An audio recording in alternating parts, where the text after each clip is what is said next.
Announcement guys, another day, another job. Pagkatapos natin na-install guys yung flooring dito sa landing, tsaka step na kabilaan. So maglalagay tayo ng stair nosing. Yung sarili kong idea. Okay guys, pagkita ko sa inyo kung paano ko ginagawa ang stair nosing. Dalawang edges guys ay round siya. So kailangan natin ipadaan sa rotor. Pakita nyo guys round dito sa dalawang edges. So guys, papakita ko naman sa inyo kung paano in-install. Una-una guys, i-bend mo yung T.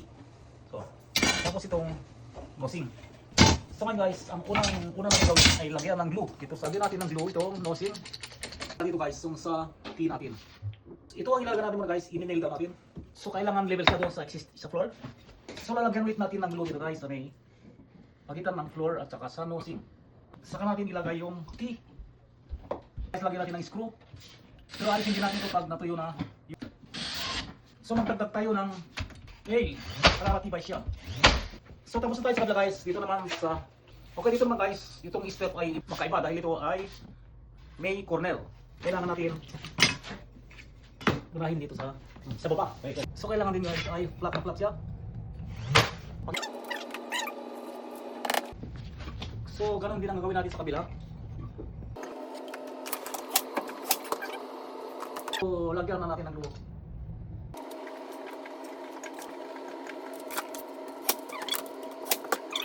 Lagyan natin ulit glue dito guys. Dito in between nosing at saka floor. Dami. Haba.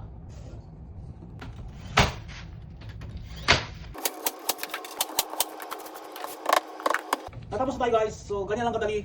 Ito lang yung outcome ng nalagyan natin ng nosing at saka yung T.